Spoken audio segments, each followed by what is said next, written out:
अस्सलाम वालेकुम नाज़रीन, मेरा नाम अली हैदर है। नाज़रीन, आज कुछ ऐसा हुआ है जो तारीख़ में पहली बार हुआ है। ट्रंप ने अब्बास अरागची की ट्वीट को रीट्वीट किया है। ये बड़ी छोटी बात लग रही होगी आपको, लेकिन ये बहुत बड़ी खबर है दोस्तों। आज की वीडियो आपको बताएगी कि डील जो साइन होने वाली है, आई एम श्योर आप तक खबर पहुंच गई होगी कि अनकरीब डील साइन होने वाली है। नहीं पहुंची तो मैं बता दूंगा आपको, लेकिन इस डील को यहां तक पहुंचाने में ईरान ने क्या क्या किया, वो नहीं जो पहले से आपको पता है, वो नहीं जो मीडिया आपको बता चुका है कि हाँ बमबारी की, इसराइल पे बम फेंके, आसपास के मुल्कों पे बम फेंके या फिर उसने बम झेले। नहीं, जो उसने पसे पर्दा किया है वो किसी को नहीं पता, वो मैं आपको बताऊंगा। नाज़रीन, डोनाल्ड ट्रंप ईरान को दुश्मन कहता था। डोनाल्ड ट्रंप जो ईरान को बेईमान कल उसने कहा था, बेगैरत तक कहा था उसने कल, वो ट्रंप आज अब्बास अरागची की ट्वीट अपने ट्रूथ सोशल पर शेयर कर रहा है। ये मामूली बात नहीं है, ये सिग्नल है और ये सिग्नल बता रहा है कि कुछ बहुत बड़ा होने वाला है नाज़रीन। और आज आपको वो सब बताऊंगा कि कैसे ये डील इतने करीब आ गई है। नाज़रीन, आप होश में आ जाएंगे जब आप ये सुनेंगे कि ईरान ने ट्रंप के दिमाग से कैसे खेला। यह भी अपने आप में एक बड़ी मजेदार, बड़ी इंटरेस्टिंग न्यूज़ है कि ट्रंप के दिमाग को पढ़ने के लिए ईरान ने किसको और किस को हायर किया था। नाज़रीन, सबसे पहले आज 3 जगहों से तस्दीक आती है। पहली तस्दीक प्राइम मिनिस्टर शहबाज शरीफ, उन्होंने लिखा कि a final agreed upon text of the peace deal has been reached, यानी पीस डील का फाइनल मुत्तफिक का इलह टेक्स्ट, यानी उसकी जो तहरीर है वो फाइनल हो चुकी है। दूसरी तस्दीक आती है ईरान के फॉरेन मिनिस्टर अब्बास अरागची की तरफ से। वो लिखते हैं the Islamabad memorandum of understanding has never been closer. अच्छा, पहली बात तो ये, इसको इस्लामाबाद मेमोरेंडम का नाम दिया गया है। और लिखते हैं अब्बास अरागची कि आज से पहले वो इतना करीब नहीं था। और तीसरी तस्दीक आती है, खुद ट्रंप ने अरागची की ट्वीट को रीपोस्ट किया है और एक्सियोस को बताया है कि यह बहुत पॉजिटिव, बहुत ही उम्दा अमल है। 3 ममालिक, 3 लीडर्स एक बात कर रहे हैं कि डील बहुत करीब है। लेकिन यहां से कहानी शुरू होती है, क्योंकि इस डील तक पहुंचने के लिए कुछ ऐसा हुआ जो अभी तक किसी ने आपको नहीं बताया है। नाज़रीन, सबसे पहली चीज, कतर और वॉशिंगटन। पहले ये सुनिए, वॉशिंगटन पोस्ट ने एक एक्सक्लूसिव स्टोरी छापी है आज, और इस रिपोर्ट में जो लिखा है वो दंग कर देने वाला है कि क्या चाल चली थी ईरान ने। कतर जो अमेरिका का दोस्त भी है, गल्फ का एक बहुत बड़ा मुल्क है, और ईरान के साथ उसकी जो है वो सीक्रेट बातचीत चल रही थी, खुफिया बातचीत चल रही थी और बहुत कम लोगों को पता है।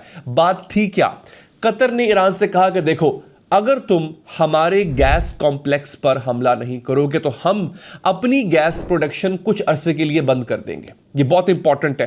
कतर हो क्या रहा था, ईरान कतर की गैस पाइपलाइंस और उसके गैस के जो स्टेशंस हैं, बड़े बड़े एलएनजी गैस पूरी दुनिया को जाती है कतर से, उस पर हमला कर रहा था। अब समझिए, कतर कह रहा है कि मैं अपनी गैस को बंद कर दूंगा अगर तुम हमें अटैक नहीं करोगे। लेकिन यहां पर असली बात आती है कि अगर कतर गैस बंद करे तो दुनिया में गैस की कीमत ऊपर जाएगी, और अगर गैस की कीमत ऊपर जाएगी तो अमेरिका और इजराइल पर दबाव बढ़ेगा और जंग जल्दी खत्म हो जाएगी। नाज़रीन, ये था ईरान का वो तुरुप का पत्ता जिसको ईरान ने खेला। ये किसी ने नहीं बताया, ये कहीं रिपोर्ट नहीं हुआ, वॉशिंगटन पोस्ट ने आज ये स्टोरी ब्रेक की है। वॉशिंगटन पोस्ट के पास कहां से आई, ईरान खुद अब ये स्टोरीज इसलिए ब्रेक कर रहा है ताकि दुनिया को पता चले कि वो कहां कहां असर रखता था। वॉशिंगटन पोस्ट के अल्फाज, a move that would have increased energy prices and put pressure on the US and Israel to shorten the war। एक ऐसा कदम जो एनर्जी की कीमतें ऊपर ले जाता, अमेरिका और इजराइल पे दबाव डालता कि जंग को कम से कम करो। कतर अमेरिका का एलाय है, सीक्रेटली ईरान की मदद कर रहा था और अमेरिका पे दबाव सीक्रेटली, इनडायरेक्टली बढ़ा रहा था कि जंग बंद की जाए। नाज़रीन, इसलिए मैं आपको बताता हूं कि बहुत सी चीजें जो कि बाद में आती हैं, बहुत से लोग मुझे कहते हैं कि रोज 2-2 वीडियोस बनाओ, नहीं बन सकती। अगर मैं झूठ बोलना शुरू कर दूं तो 4 भी बना दूंगा, लेकिन सच और तस्दीक शुदा खबर आप तक पहुंचाने के लिए वक्त लगता है दोस्तों। अब एक और अहम बात आपको बताता हूं, आप दंग रह जाएंगे। ड्रॉप साइट न्यूज ने, उनके इन्वेस्टिगेटिव जर्नलिस्ट हैं जेरेमी स्कैहिल, एक इंटरव्यू किया और उन्होंने ईरानियन जराए से बात की। जेरेमी ने ईरानियन सोर्सेज से बात करके कोट किया है। वो कहते हैं कि we have had senior psychologists work up a psychological profile of what they think is going on with Trump spray. Iran ने सीनियर आला पाए के साइकोलॉजिस्ट, माहिर नफ्सियात को हायर किया हुआ था। वो ट्रंप के दिमाग को पढ़ते थे। अब आपको समझ आई कि ट्रंप कैसे, आप नोट करें, कैसे मछली की तरह तड़प रहा होता था। ईरान पे गुस्सा भी आ रहा होता था और कुछ कर भी नहीं पाता था। ईरान उसके दिमाग से खेल रहा था। और ये खुद जेरेमी स्कैहिल कोट कर रहे हैं। वो कहता है कि हमने सीनियर माहिरीन नफ्सियात से ट्रंप के दिमाग का मुआयना करवाया। ईरान ने साइकोलॉजिस्ट से ट्रंप का दिमाग एनालाइज करवाया। We started to cater our messages by running them past senior psychologist before delivering them to Trump. ये बहुत बड़ा नुक्ता था दोस्तों, इस पर किसी ने बात नहीं की है। वो कहते हैं कि ईरानी करते क्या थे, जो भी गुफ्तगू हो रही थी ट्रंप से, वो पैगामात के थ्रू, मैसेजेस के थ्रू हो रही थी। और ट्रंप के जवाब में जो मैसेज उसको भेजा जाता था, वो ये पहले अपने सीनियर माहिर नफ्सियात को दिखाते थे, साइकोलॉजिस्ट को दिखाते थे। वो अप्रूव करते थे ट्रंप की दिमागी हालत को देखते हुए, फिर वो मैसेज आगे ट्रंप को जाता था। और नतीजा ये, we then started to see some progress. फिर हमने इसके अंदर प्रोग्रेस देखना शुरू कर दी। ईरान ट्रंप से डील कर रहा है, लेकिन पहले उसके दिमाग का नक्शा बना रहा है ईरान। ये समझ आ रहा है आपको कैसे सोचते हैं ईरानी। फिर मैसेज ऐसे लिखा जाता है जो ट्रंप के दिमाग में जाके बिल्कुल फिट बैठे। जेरेमी स्कैहिल लिखता है कि they almost talked about it in a clinical sense like they are dealing with the patient. यानी ट्रंप के बारे में वो ऐसे बात करते थे जैसे वो किसी मरीज से डील कर रहे हो।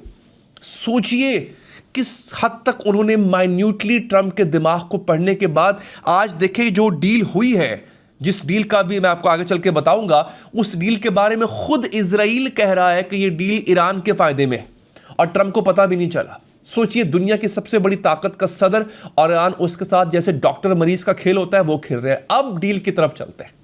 अब्बास अरागची ने खुद बताया कि ये MOU सिर्फ 2 सफ़ों का है। ये खबर भी शायद अब तक किसी ने नहीं बताई होगी। 2 सफ़ों का है ये कोई बहुत लंबा चौड़ा पलंदा नहीं है, 2 सफ़े। और ये पहले ही रिव्यू हो चुका है फॉरेन मिनिस्ट्री से, इंटेलिजेंस मिनिस्ट्री से और मिलिट्री कमांडर से, यानी सबका अप्रूवल आ चुका है। आगे अरागची कहते हैं, it will consolidate Iran's battlefield victories and the people's street presence. ये ईरान की मैदान जंग की फतह और आवाम की जो सड़क पर स्ट्रीट में जो मौजूदगी है उसको मजबूत कर देगा। यानी आवाम हुकूमत के साथ, रजीम के साथ खड़े होंगे इस डील के बाद।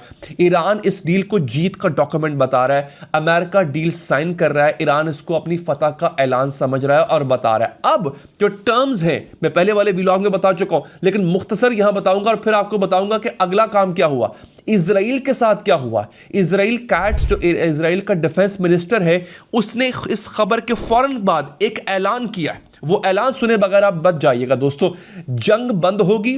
अच्छा, ये वो टर्म्स नहीं है जो पहले बता चुका हूं, उसमें कुछ मुख्तलिफ है।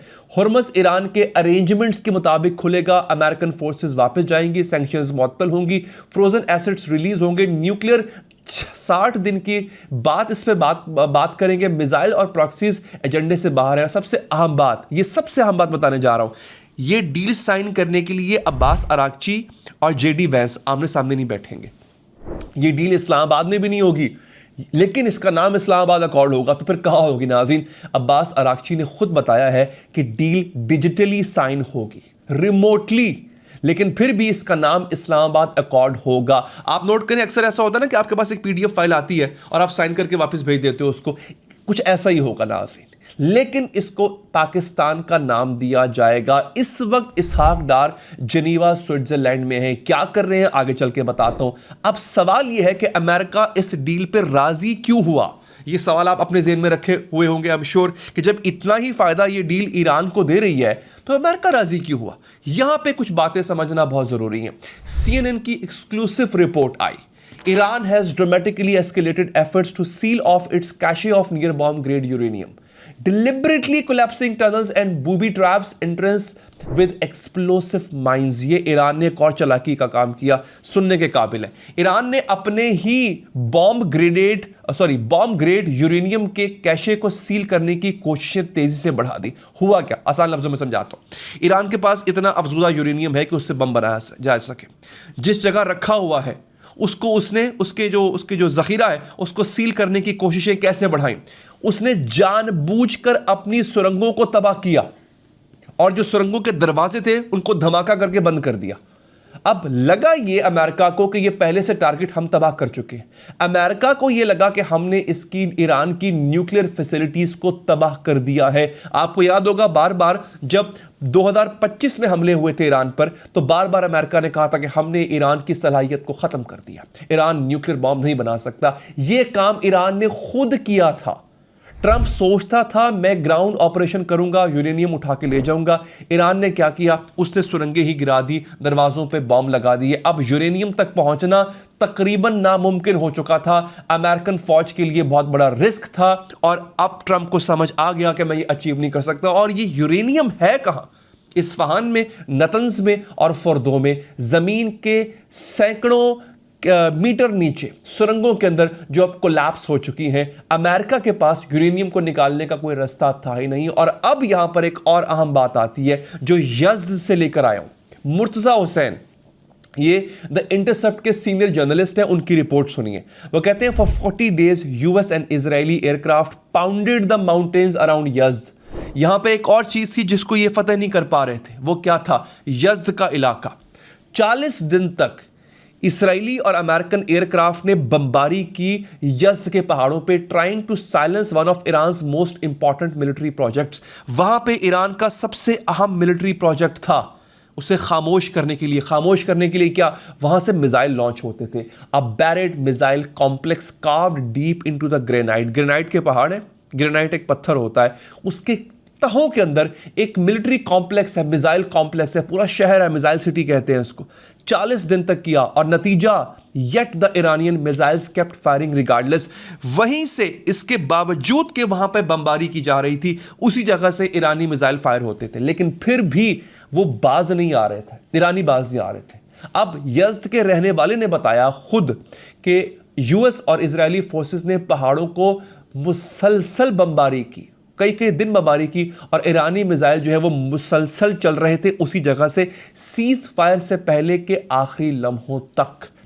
40 दिन की बॉम्बिंग होती है, पहाड़ों पे बारिश कर देते हैं, लेकिन ईरानी मिसाइल रुक नहीं रहे थे। अब इसराइल की तरफ मैं आपको लेके आता हूं। इसका मतलब क्या है? इसका मतलब यही ना कि ये वो तमाम चीजें थी जिसको इसराइल ने और अमेरिका ने अपनी शिकस्त माना है, लेकिन नेतन्याहू को अब अपनी जान के लाले पड़ गए। नेतन्याहू के सर पे खतरा मंडराने लग गया। यहां पर आपको मजा आएगा। एक्सियोस के बैरक रेविड है, इजराइल स्पेशलिस्ट जर्नलिस्ट है, उनकी रिपोर्ट है। वो कहते हैं ऑन थर्सडे इवनिंग, जुमेरात की शब को, प्रेसिडेंट ट्रंप ने बेंजामिन नेतन्याहू को कॉल किया और उसको खबर सुनाई जो वो नहीं सुनना चाहता था। He told him the news he did not want to hear। खबर क्या थी? भाई साहब, डील होने वाली है। This is the deal। अब सुनिएगा ट्रंप के अल्फाज क्या थे, ऐसे कागज पकड़ के बता रहा हूं आपको। वो कहते हैं ये है डील, ये लो deal, it's a great deal, it's time to end this war. पूछ नहीं रहा ट्रंप, बता रहा है नेतन्याहू को कि डील हो गई है, बहुत बेहतरीन डील है और अब वक्त आ गया जंग खत्म करने का। बस पॉज। ट्रंप नेतन्याहू को हुक्म दे रहा है, नेतन्याहू पूछ नहीं रहा, नेतन्याहू की मर्जी नहीं ले रहा है, सीधा कह रहा है कि ये डील यही है, जंग खत्म। मारियो नौफल लिखते हैं the Axios read out shows how completely the Israeli leader got boxed out at the end. किस कदर साइडलाइन कर दिया एक्सियोस की रिपोर्ट के मुताबिक इजराइल के लीडर को, यानी बेंजामिन नेतन्याहू को। आगे कहता है Trump's deal announcement cot him by surprise. चौंक गया नेतन्याहू एक बार कि ये क्या हुआ है। जैसे ट्रंप ने अनाउंसमेंट की, he has been calling allies in Washington just to learn what is in the negotiations. फिर वो वॉशिंगटन में अपने साथियों को, दोस्तों को जो कि व्हाइट हाउस से कुर्बत रखते हैं, उनको कॉलिंग करता फिर रहा था कि भाई ये तो बता दो कि डील में लिखा क्या है, ये कितनी इंपॉर्टेंट चीज है। सोचिए, इजराइल का प्राइम मिनिस्टर, अमेरिका का सबसे करीबी दोस्त, उसे पता नहीं था कि डील में है क्या, और वो फोन कर करके पूछ रहा है नाज़रीन। और यहां पर एक और अहम बात, earlier this week Trump stopped him at the last moment from launching massive strikes on Iranian energy and infrastructure. ये अभी पिछले हफ्ते की बात है। ट्रंप ने इसको रोका था, खबरदार ईरान के किसी भी हिस्से पर हमला मत करना दोस्तों। ट्रंप रोक रहा था उसको। अब आप जरा देखिए कि एक कमजोरी देखिए। अब आपने फैसला करना है कि इस जंग का फातेह कौन है। अब इजराइल ने क्या किया, अपनी इस खिफ्फत को मिटाने के लिए एक स्टेटमेंट आता है टाइम्स ऑफ इजराइल। एक स्टेटमेंट आता है इजराइल कैट्स की जानिब से, ये इजराइल का डिफेंस मिनिस्टर है, इसको मैं आगे चल के बताऊंगा आपको। मुख्तसर मैं बताता हूं कि एक और बड़ी चीज जिसको कहते हैं हार का तस्लीम करना, टाइम्स ऑफ इजराइल, इजराइल का सबसे बड़ा अखबार, वो लिखता है Iran MOU would cap self defeating cease fire for Trump marks huge problem for Israel.